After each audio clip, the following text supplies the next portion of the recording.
والصلاة والسلام على سيد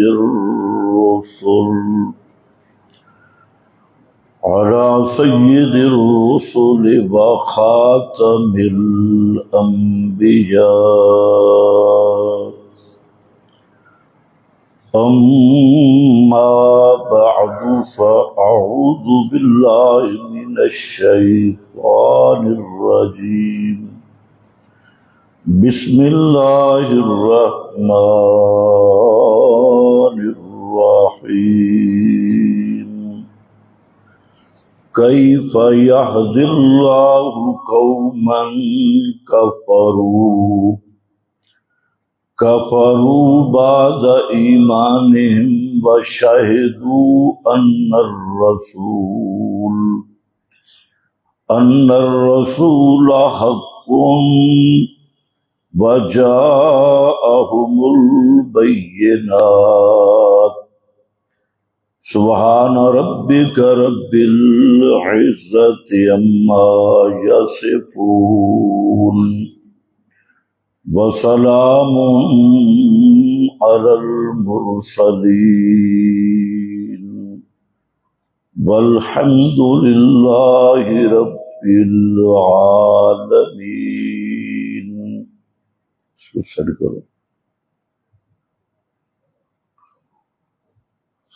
انتہائی قابل قدر بزرگوں اور بھائیوں، گزشتہ بیان میں آپ حضرات کے سامنے اس حقیقت کو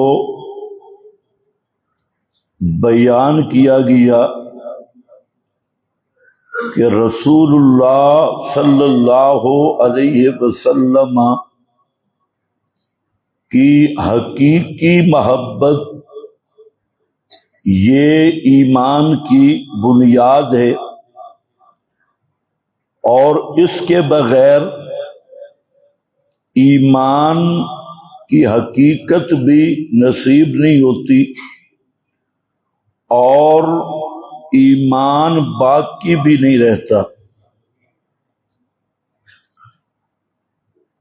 تو اس سلسلہ میں آج ایک ذہن بنا ہوا ہے رسمی دین کا، اور رسمی دین کا مطلب کیا ہے کہ لوگوں نے مادہ پرستی کو اور دنیا کے حصول کو مقصد بنایا، اور اکثر لوگ دین کو زائد از ضرورت چیز سمجھتے ہیں اور تفریح کے طور پہ دینی مسائل پر گفتگو کرتے ہیں۔ یار اس کو سیٹ کرو، کیا کر رہے ہو؟ دین کو سیر و تفریح، ذہنی عیاشی کا ذریعہ بنایا ہوا ہے، اور دین کے باب میں لوگ سنجیدہ نہیں۔ اکثر لوگوں کا خیال یہ ہے کہ الفاظ کی حد تک، سخن سازی کی حد تک جب آدمی اپنے آپ کو مومن کہہ دے یا کلمہ پڑھ لے تو وہ اب پکا جنتی بھی ہے اور پکا مومن بھی ہے۔ اور پھر یہ ایک اصطلاح بھی جاری کی گئی کہ کلمہ گو کو کافر نہیں کہنا۔ جس نے زبان سے پڑھ لیا لا الہ الا اللہ محمد الرسول اللہ، تو کہتے ہیں اب یہ پکا مسلمان ہے، چاہے جو مرضی کر لے، یا کلمہ آتا نہیں، لفظ بھی نہیں آتے، لیکن کلمہ پڑھنے والوں کے گھر پیدا ہو گیا تب بھی اسے جنت کی سند بھی مل جائے گی اور مسلمان ہونے کی سرٹیفکیٹ بھی مل جائے گی۔ حالانکہ حقیقت کچھ اور ہے۔ ایمان کا تعلق لفاظی کے ساتھ نہیں، ایمان کا تعلق زبان کے ساتھ نہیں، ایمان کا تعلق ہے قلب اور دل کے ساتھ، اور دو ہی چیزیں ہیں۔ ایمان کی حقیقت کو سمجھ کے قبول کرنا، اگر ساری زندگی بھی زبان سے اظہار نہیں کیا لیکن دل میں سمجھ کے یقین موجود ہے تو ان دلہ وہ آدمی مومن ہوگا، اور ساری زندگی زبان پہ کلمہ کا ورد رہا، جاری رہا، لیکن سمجھا نہیں، حقیقت نہیں سمجھا کہ یہ کلمہ کیا کہہ رہا ہے، اور سمجھ کے تسلیم نہیں کیا، روزانہ 1,00,000 مرتبہ الا اللہ کی ضربیں لگاتا ہے، وہ اللہ کے ہاں پکا کافر ہے، چاہے آپ اسے متقی کہیں، پرہیزگار کہیں، ان اللہ وہ آدمی کافر ہے۔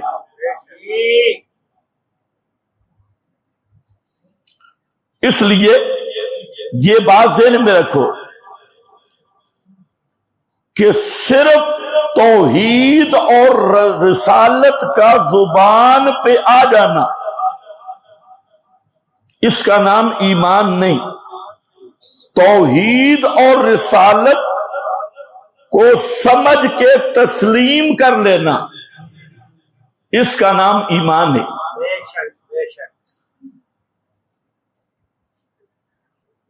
کلمہ گو کو کافر نہ کہو جی،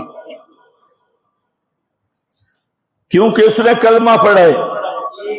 یہ مفتیوں کا اور مولویوں کی بدمعاشی ہے اور دہشت گردی ہے، اور پھر کہتے بھی ہیں اور کہتے ہیں کافر کہو نہیں، اور پھر کافر کہتی ہیں۔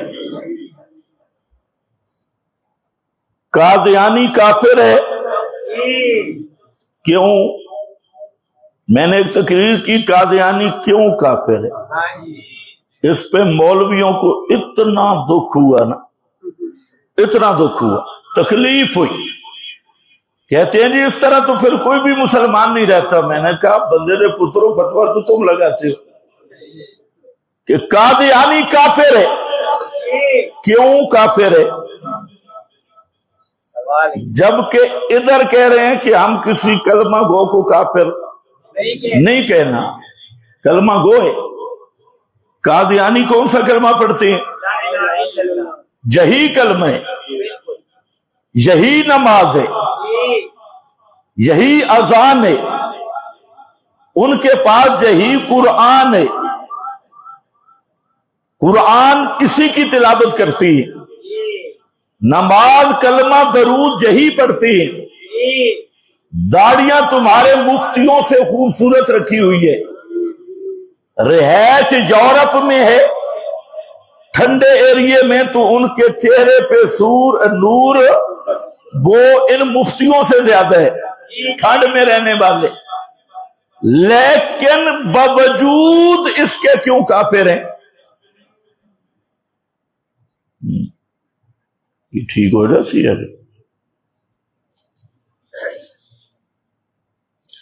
اس کے باوجود کافر کیوں ہیں؟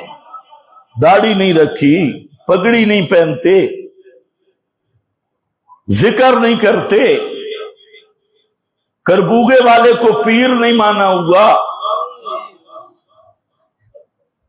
میلاد نہیں کرتے یا کرتے ہیں، جو بھی ہو، آخر وہ کافر کیوں ہیں؟ باوجود نماز پڑھنے کے کافر، روزے 30 رکھتے ہیں رمضان کے، اس کے باوجود کافر، کعبۃ اللہ کو قبلہ مانتی، اس کے باوجود کافر، کلمہ جئی پڑھتے ہیں، اس کے باوجود کافر۔ تو اب یہ جو تم نے کہا کلمہ گو کو کافر نہیں کہنا، پتر خود کہہ رہے ہے یا تو کہنا نہیں، حالانکہ قادیانیوں کے کفر میں شک کرنے والا بھی کافر ہے۔ امام غزالی بڑے امام ہیں، صوفی بزرگ ہیں، تو امام غزالی نے ایک عبارت میں تھوڑی سی لچک دکھائی، ختم نبوت کے بعد میں تھوڑی سی لچک دکھائی، حالانکہ اقرار کیا ختم نبوت کا، لیکن انہوں نے کہا کہ بس علل اطلاق تکفیر نہیں کرنی چاہیے، ختم نبوت پہ ایمان تو ہے، نبی پاک آخری نبی ہے، لیکن تکفیر نہیں کرنی چاہیے۔ امام غزالی نے تھوڑی سی لچک دکھائی، تو اس کے بعد جو ائمہ آئے یا اس وقت موجود تھے، انہوں نے لفظ بولا کہ اس گمراہ کی گمراہی سے دھوکہ نہ کھانا، اس گمراہ کی گمراہی سے دھوکہ نہ کھانا۔ علامہ اندلسی بڑے بڑے ائمہ نے اس پر اتنی شدت کے ساتھ رد کیا کہ غزالی کے مقام کا لحاظ بھی نہیں کیا، کہ غزالی بڑا استاد ہے، منطق اور فلسفہ کا امام ہے، صوفیت میں اس کا بڑا مقام ہے، منطقی فلسفی اس کے سارے شاگرد ہیں، اس کے باوجود اور حکومت کا بڑا قریبی ہے۔ یار خوف خدا کرو، کچھ اس کو چومتے رہو، آواز کو کم کرو، صاف کرو۔ تو اس کے باوجود غزالی بھی رگڑا گیا، یہ کسی نے نہیں کہا کہ اتنے بڑے امام نے یہ بات کی، انہوں نے کہا اس نے امام نے بالکل پٹری سے اتر گئی ہے، امام نے غلط بات کی، ضلالت والی بات کی، اور فرمایا اس نے مسلمانوں کے عقیدے کو مشکوک کیا، شک ڈالنے کی کوشش کی۔ تو عرض یہ کر رہا ہوں کہ ایک طرف ختم نبوت کے منکر کے کفر میں شک کرنے والا بھی کافر ہے۔ آپ کا یہ عقیدہ ہے یا نہیں؟ لاؤڈ سپیکر سیٹ ہونے تک بولو۔ ہاں، کہ ختم نبوت کہ مسئلہ اتنا قطعی ہے کہ اس کا جو انکار کرے، منکر کو کافر نہ کہنے والا بھی کافر ہے۔ لیکن کیوں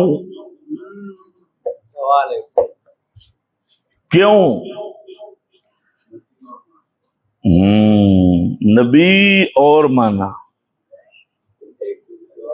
کچی باتیں، قادیانیوں کی دیواروں پہ لکھا ہے لا نبی آبادی، انا خاتم النبیین لا نبی آبادی، بلاکن رسول اللہ و خاتم النبیین، یہ ان کی دیواروں پہ لکھا ہے، ربوہ کی دیواروں پہ لکھا ہے، اور قادیانی نے لکھا ہے کہ آپ آخری نبی ہیں۔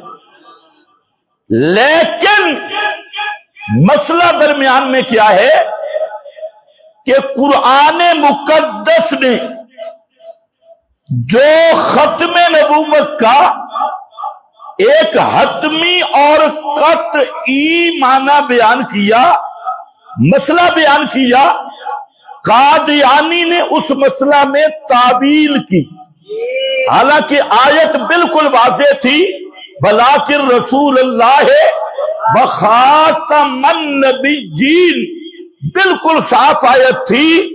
تو قادیانی نے اس خاتم النبیین، اس لفظ خاتم میں تعویل کر لی، اور تعویل ایسی کی جو منشا خدا بندی کے خلاف تھی، جو نظم قرآنی کے خلاف تھی، جو مراد الہی کے خلاف تھی، اس ایک لفظ کی اس غلط تعبیر کی بنا پر مرزا بھی کافر اور اس کو کافر نہ کہنے والا بھی کافر۔ تو مسئلہ کیا سمجھ آیا؟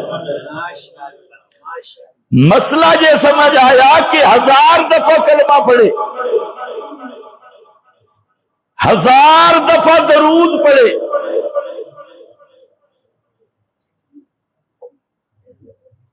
کرو بھائی تجربے، شرم آنی چاہیے تمہیں۔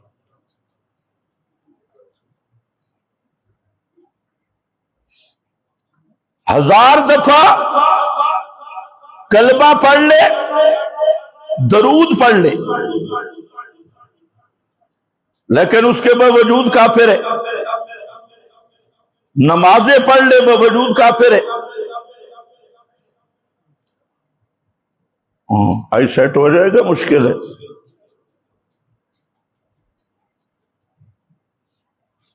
جمعے کے بعد میں تم دونوں کو انعام دوں گا انشاءاللہ۔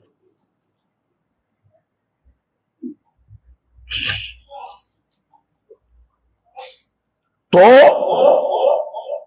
وجہ کیا ہے؟ یہاں مفتی نہیں کہیں گے جی مؤول ہے، تعویل کرتی، یہاں تعویل بھی نہیں چلی۔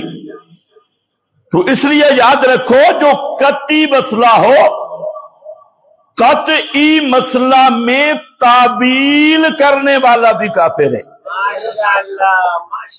انکار کرنے والا بھی کافر، تعویل کرنے والا بھی کافر ہے۔ اور قادیانی کے کفر کی وجہ یہی ہے۔